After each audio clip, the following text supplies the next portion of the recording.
History isn't always a series of facts and certainties. Even the biggest stories have some significant gaps. These are the craziest theories people have conjured to try and fill them. Even years after his death, people are still talking about Jeffrey Epstein, and it's not just because his closest associate has been on trial. Conspiracies about his demise still persist, for good reason.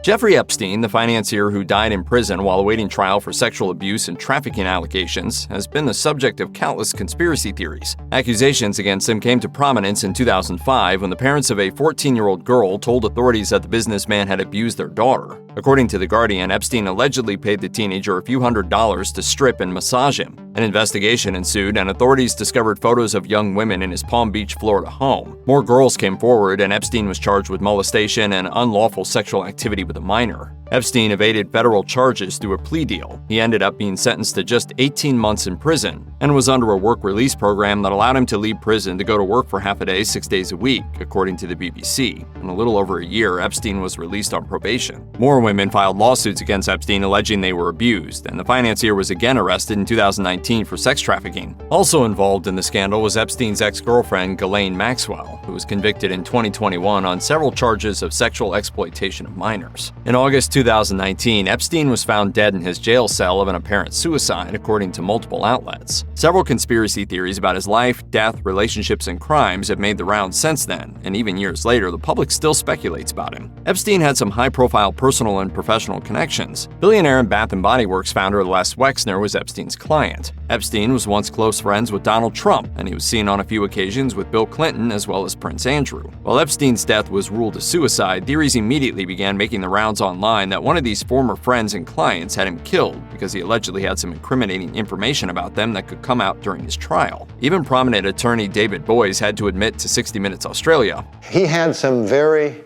rich and powerful friends or enemies. Some even believe that Epstein faked his death and escaped prison. Vox notes that the conspiracy theories were mostly fueled by Epstein's association with Clinton and Trump, who have both been accused by multiple women of sexual misconduct. Politicians and reporters offered their opinions on these theories about Epstein's death on Twitter. Some of those who openly spoke about it include Bill de Blasio, Rudy Giuliani, and Joe Scarborough. Why would any president take him off suicide watch? Despite the official ruling of his death as a suicide, some political leaders have continued to push for further investigation into how Epstein died. Conspiracy theories about him still keep popping up online even years later, and it has somewhat become a political issue because of Trump and Clinton's theorized involvement. These conspiracy theories about Epstein are probably here to stay. Public trust in official statements has eroded over the past few years as fraudulent news has been more rampant online. Filtering what's real from what's not can be difficult, especially with the quick spread of information through social media. According to the Financial Times, the American public's trust in the government and mainstream media has diminished, and many end up coming to their own conclusions about whatever new information comes to light. Political scientist Joseph Uscinski, co-author of the book American Conspiracy Theories, says conspiracy theorists typically retrofit information to support their own beliefs rather than challenge them. He said, "Every conspiracy theory has evidence, even the really crazy stuff." NPR also reported that because those involved in the conspiracy theories about Epstein are wealthy and powerful individuals, including even Bill Gates, the public is more interested. Some create their own narratives based on facts that come out. Uscinski notes that people's beliefs are often in parallel with what their favorite political leaders say. Political scientist Emily Thorson also noted to National Geographic that conspiracy theories last because of a psychological effect known as belief echoes, which she describes as an obsessive emotional response to information that can linger even after we know it's false. That may explain why conspiracy theorists still stand by their beliefs despite being presented with factual information.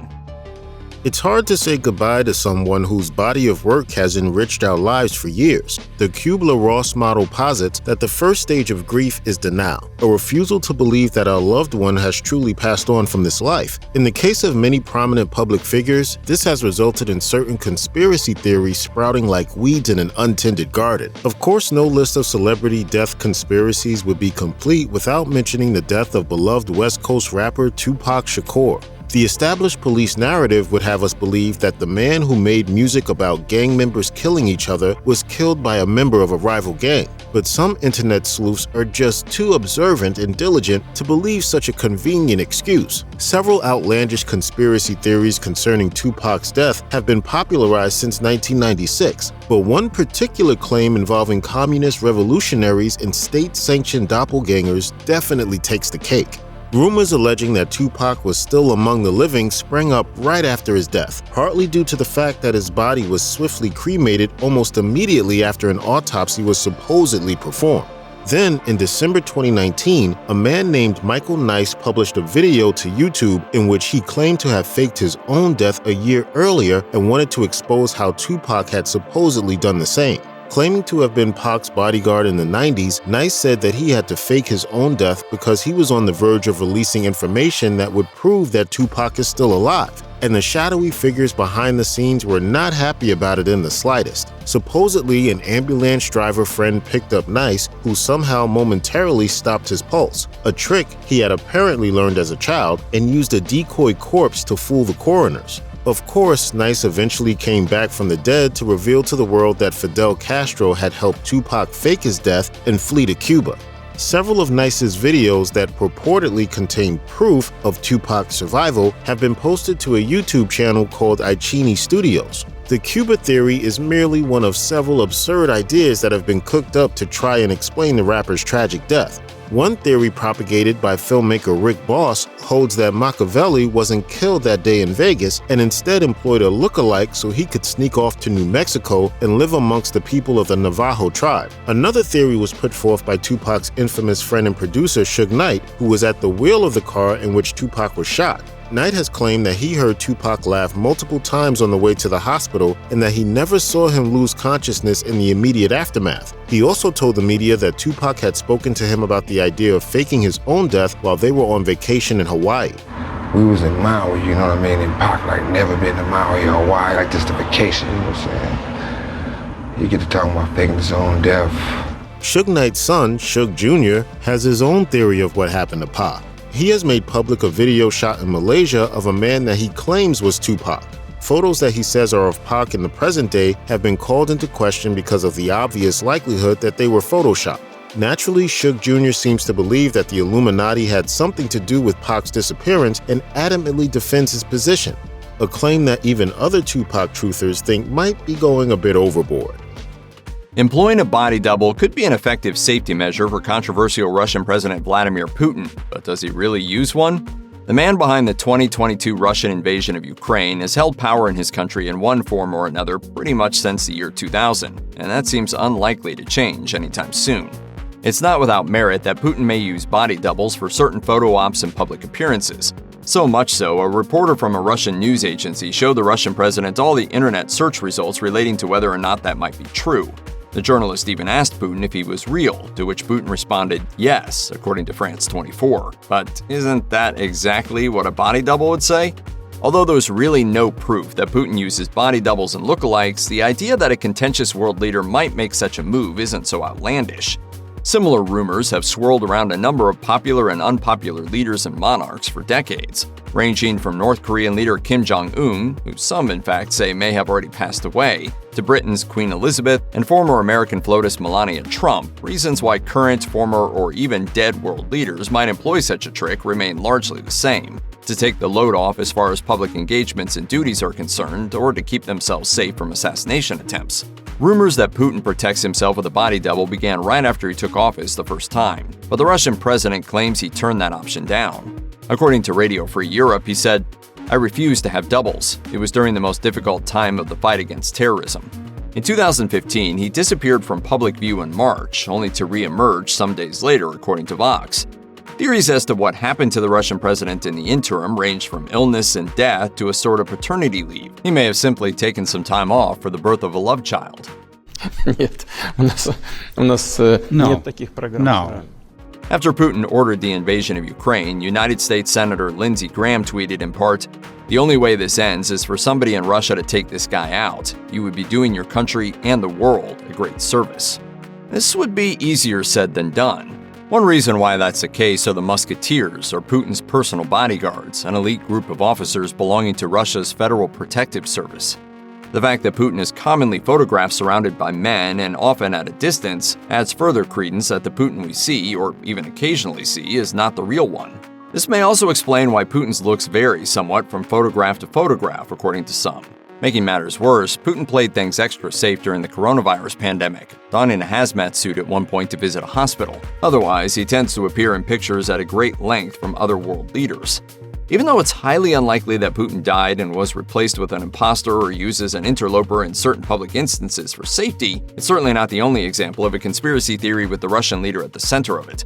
Other examples include baggy areas under his eyes that tend to come and go, the fact that his command of the German language seems to fluctuate, or that he had plastic surgery. There are telltale signs of aging that have magically disappeared in his case. And that's not all. One pretty well-substantiated theory about Vladimir Putin, however, is that he's not Russian at all, but instead he was born in the former Soviet Republic of Georgia, and his mother may still be alive.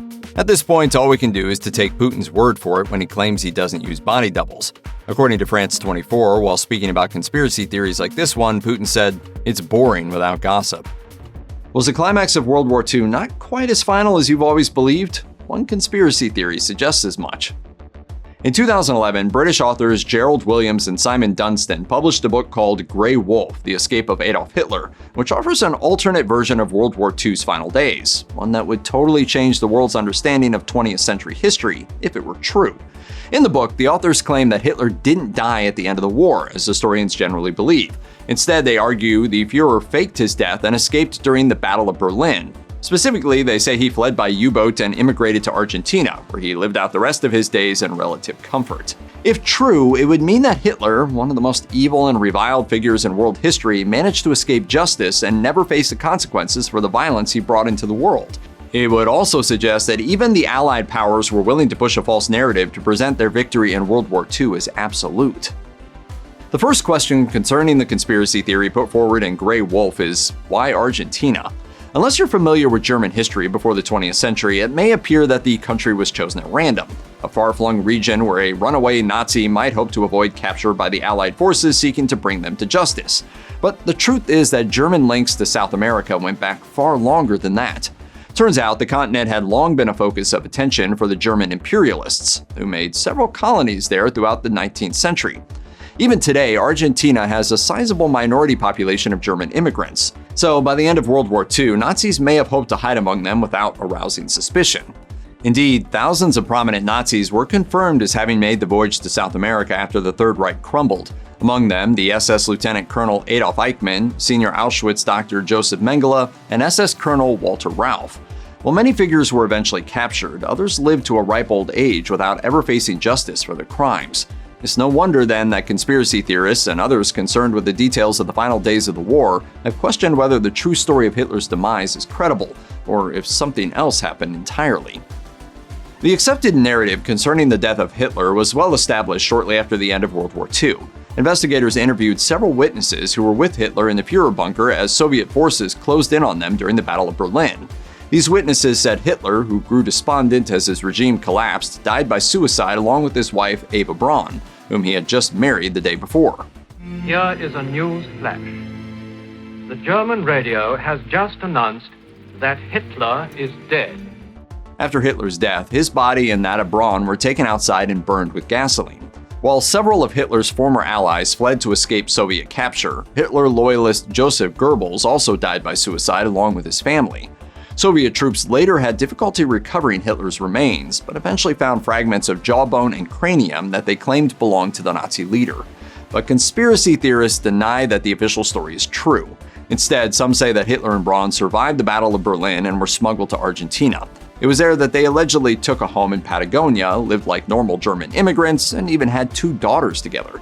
More intriguingly, it's been claimed that American intelligence services even turned a blind eye to Hitler's escape in exchange for technology developed during the Nazi era. Sources, including Grey Wolf, claim that he actually died in 1962 at the age of 73. Fears that Hitler may have escaped death in the final days of World War II are nothing new. In fact, such theories go right back to the final year of the war, 1945, when information among the Allies was already strained by the chaos of the final push to the center of Berlin. The German army has really been cut to pieces, and they now find themselves in a parlous state. These stories were compounded by supposed sightings of Hitler, including one in the 1950s detailed in a declassified CIA report.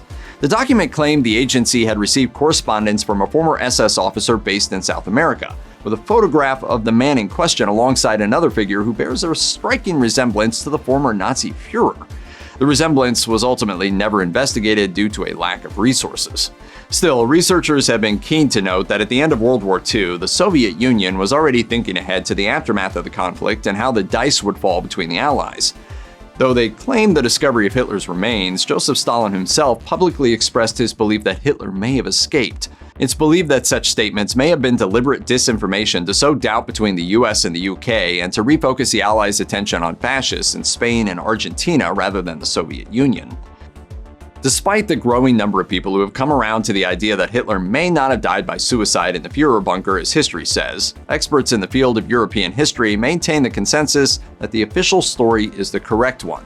Upon its release, Grey Wolf and its accompanying documentary were met with a wave of criticism from academics, who derided its content as nothing more than a fringe theory, citing a lack of evidence.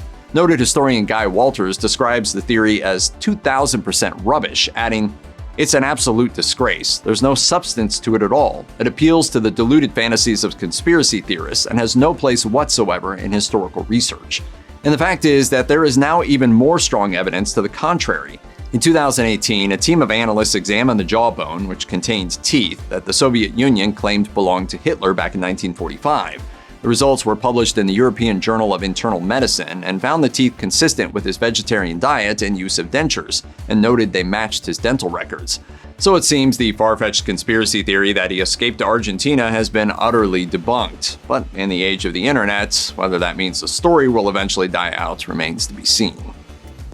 O.J. Simpson went from one of America's most beloved football stars in the 70s to a suspected murderer by the mid-90s. In June 1994, Simpson's ex-wife Nicole Brown and her friend Ron Goldman were found stabbed to death outside the steps of her Brentwood condo. The case infatuated America, and the criminal trial later became known as the Trial of the Century. His acquittal in 1995, led by his dream team of lawyers, divided American opinions. We, the jury, in the above entitled action find the defendant, Orenthal James Simpson, not guilty of the crime of murder. People were split on whether he actually killed his ex-wife and Goldman in a fit of rage or if he was completely innocent. While he walked free from the criminal case against him, a court did find him liable for the murders in the civil case. Simpson later wrote a controversial book titled If I Did It, which was foiled by the Goldman family, who were awarded the rights and filled the book with their perspective. Since then, however, no other suspects have been considered. There are some who believe that things are not entirely as they seem.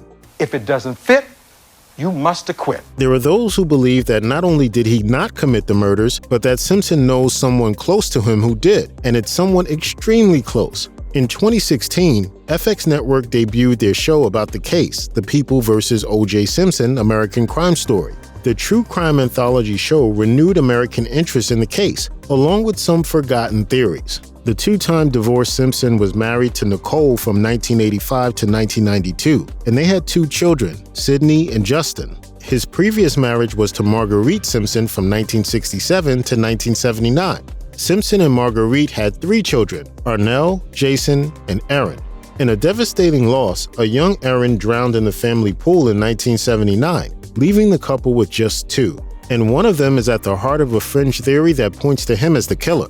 The theory claims that Simpson's oldest son Jason killed Nicole and Ron, and it became popular when author William Deere wrote a book titled O.J. is Innocent and I Can Prove It. The text presented several reasons which suggest Jason was the killer, citing his mental health issues, his past offenses, his affinity for knives, and a lack of an alibi on the day of the murder. However, no evidence has been presented to definitively prove the theory. How exactly did Jason Simpson become the target of this theory? In his book, William Deere asserts several claims about Jason that most people did not know of during the trial.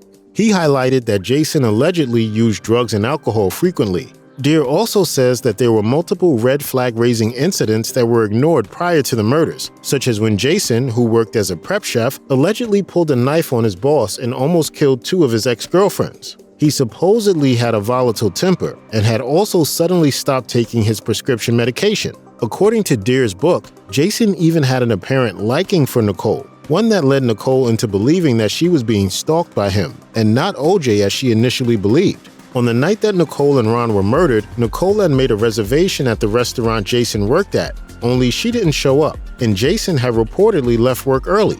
His alibi afterward is not exactly airtight. To top it off, his DNA was purportedly never compared to blood and fingerprints at the scene of the crime. This seemingly leaves a major question mark in the case according to Deer. Deer also posits that Jason was unable to live up to his father's legacy, which had a detrimental effect on him. But Deer repeatedly points to Jason's mental health issues as a possible reason for him being the perfect suspect, along with the belief that Simpson would have taken the fall for his son out of guilt for not being there for him when he was young. Jason has since been out of the spotlight, and per a 2016 Los Angeles Times report, he was working as a chef at an Atlanta restaurant. A dead political icon wearing a Donald Trump skin suit sounds like something out of American Horror Story, but it's not far from what some of these conspiracy theorists believe. Close your eyes and picture it. It's November 2nd, 2021. Hundreds of people have gathered at the site of where President John F. Kennedy was assassinated, at Dealey Plaza in Dallas, Texas. They expected to witness something truly incredible, the resurrection of the president's late son, John F. Kennedy Jr. Spoiler alert, folks were severely disappointed. As reported by Rolling Stone, on the day of the unusual gathering, the crowd descended on the plaza from all corners because they believed that Kennedy Jr. was ready to unveil himself as still living.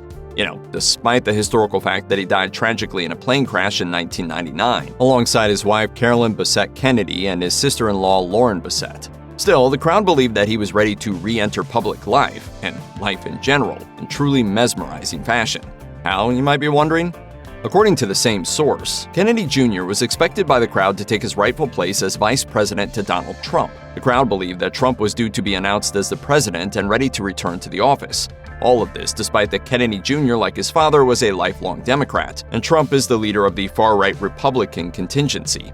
Like we said, though, and like common sense would have one assume, Kennedy Jr. failed to show. Many befuddled attendees postulated that he might be ready to make an appearance at a Rolling Stones gig that night. But he didn't arrive then either. So why exactly did so many people subscribe to such an idea?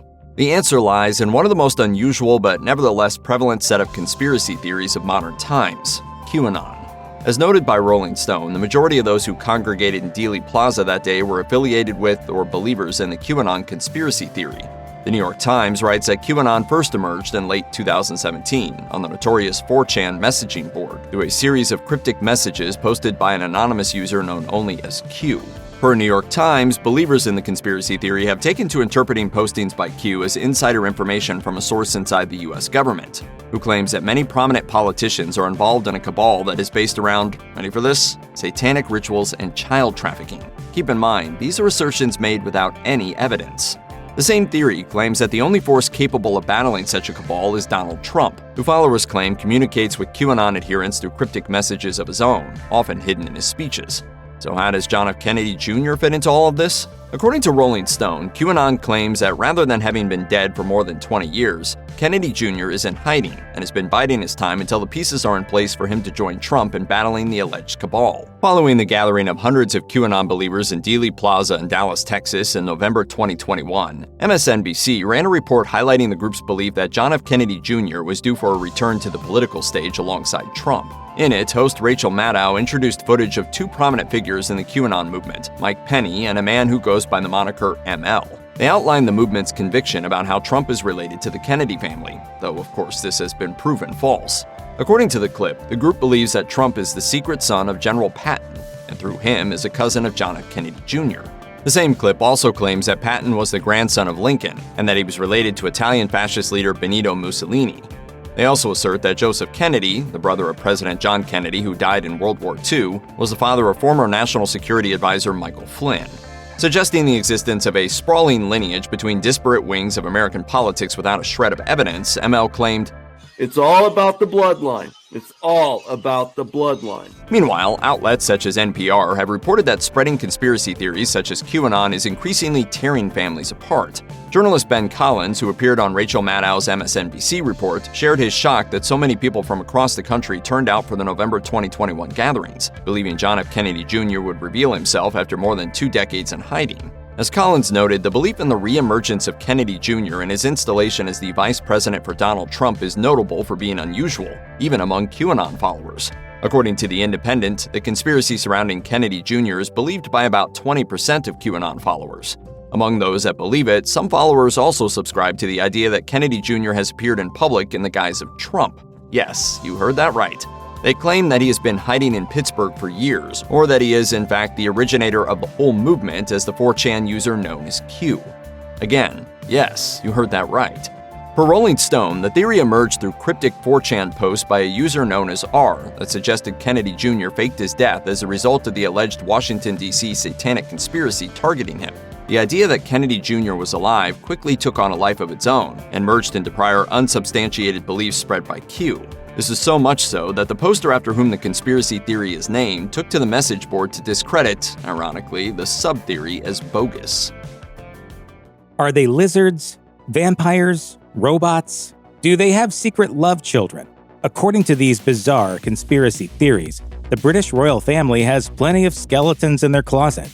Perhaps the biggest conspiracy theory related to the British royal family is also the most fantastical, which is to say, the family is a clan of shape-shifting reptilians.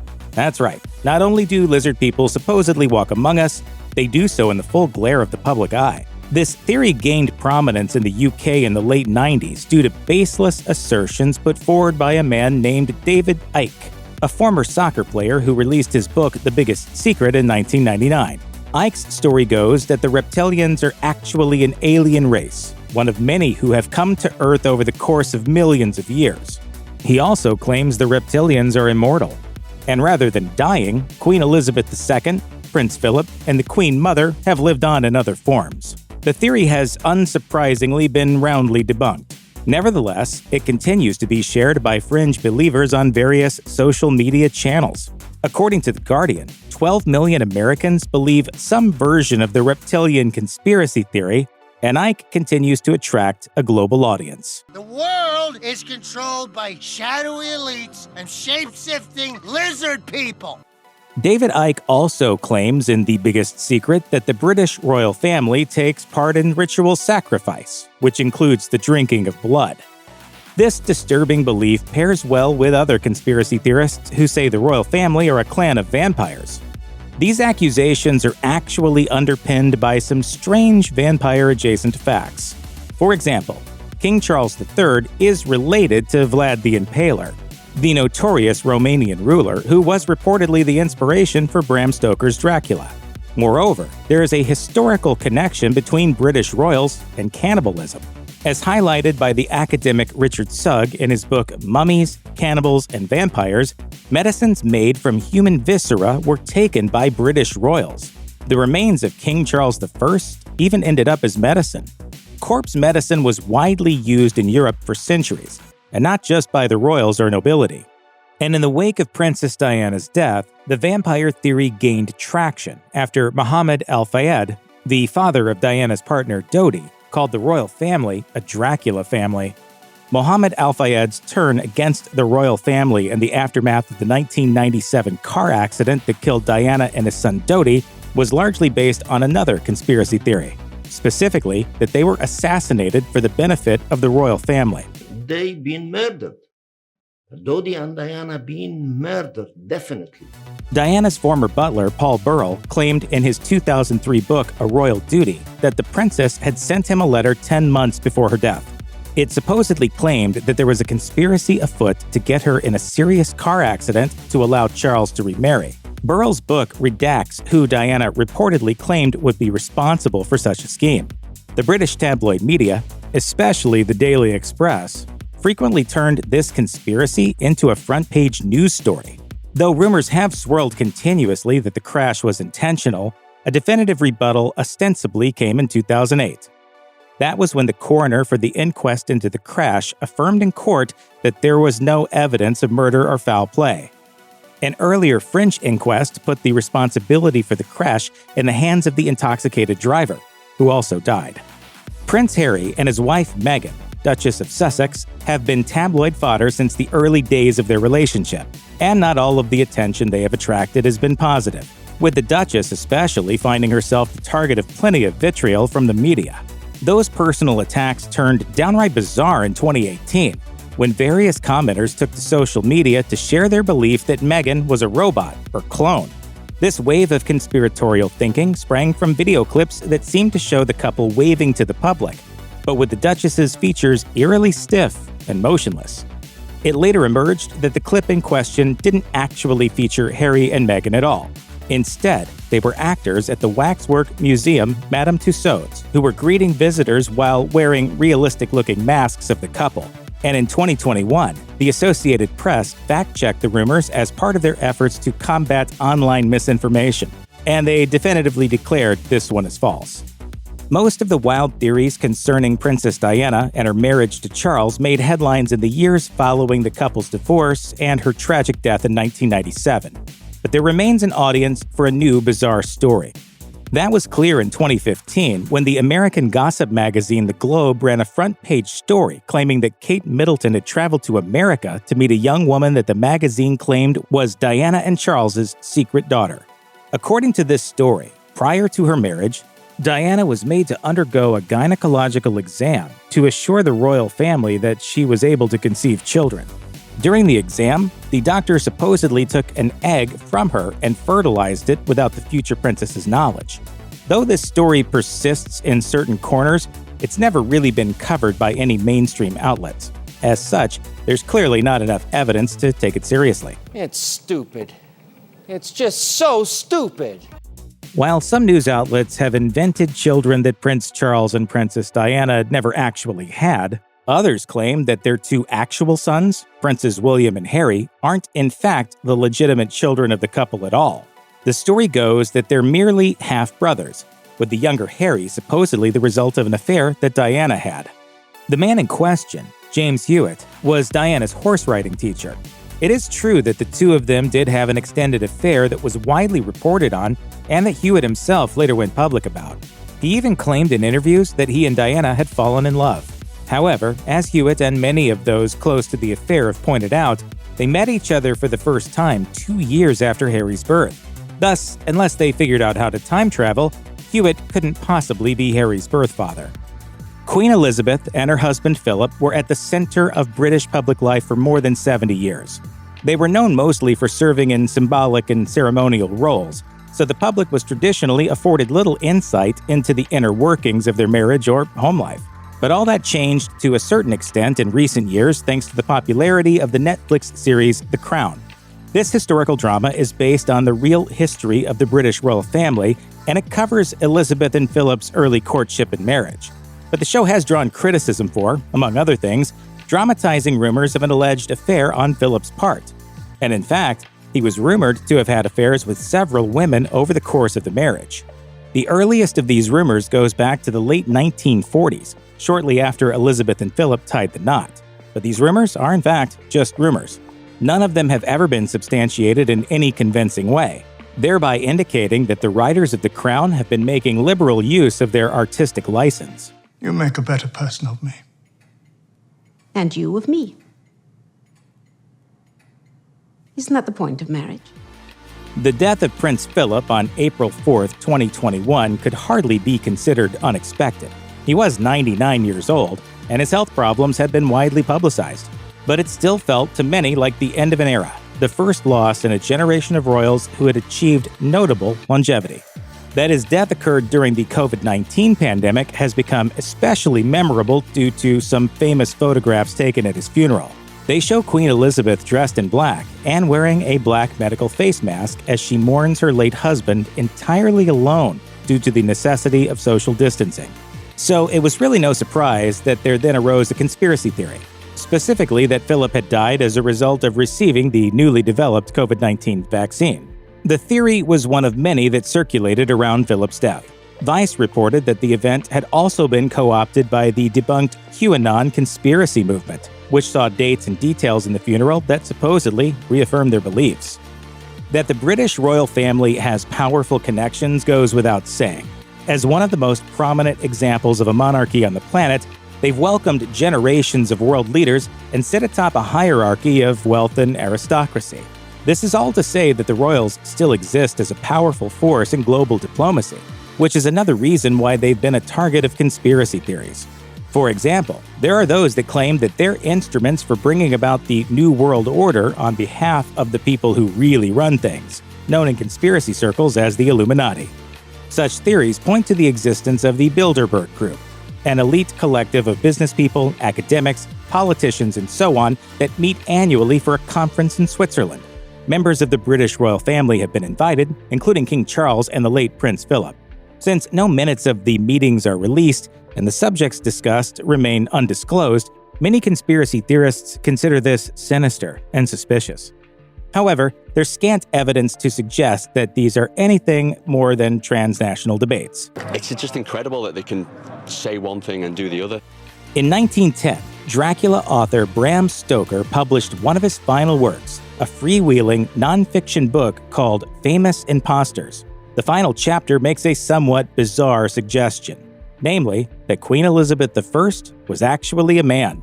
The theory goes that Elizabeth, daughter of the tyrannical King Henry VIII, had to leave London when she was 10 years old to avoid contracting the bubonic plague, which was rampant in the city at the time. Alas, while still in the country, Elizabeth grew ill and died, leaving her terrified nanny to search for a replacement rather than face Henry's wrath. To make the story even more farcical, no girl matching Elizabeth's pale complexion and ginger hair could be found, but the nurse did identify a boy who agreed to return to London and serve as an imposter. This story wasn't originally Stoker's, as it had been circulating as a fringe tale for centuries, though the Dracula writer did add a notable new detail. The replacement was possibly also supposedly Henry's illegitimate son, thereby explaining the resemblance between him and the deceased Elizabeth. But frankly, the story is nonsense, as this is hardly a secret that could have easily been hidden. One of the longest-running mysteries concerning the British royal family involves the so-called princes in the Tower, whose fate remains a point of contention among historians to this day. The mystery occurred during the Wars of the Roses, an ongoing conflict between the houses of York and Lancaster over who had a legitimate claim to the throne. In 1483, King Edward IV suddenly died, leaving behind his son and heir, also named Edward, who was just 12 years old at the time. As was customary, the boy's paternal uncle, who would become King Richard III, became his guardian and took control of England as Lord Protector. However, soon after, word spread that Edward IV had an earlier secret marriage that produced another heir, and overnight his reign was declared illegitimate, meaning his children were too. The young Edward and his younger brother were then locked in the Tower of London. They were never heard from again. Then, in the 17th century, the remains of two bodies were discovered. The received wisdom was that Richard murdered the children to secure his monarchy. However, more recently, historians have questioned this assumption, which was undoubtedly influenced by Richard's portrayal as a villain by William Shakespeare. Several other key figures have since been identified as the boy's potential killers, and some historians have alternately posited that the princes were allowed to leave the tower and then lived out the rest of their lives in anonymity.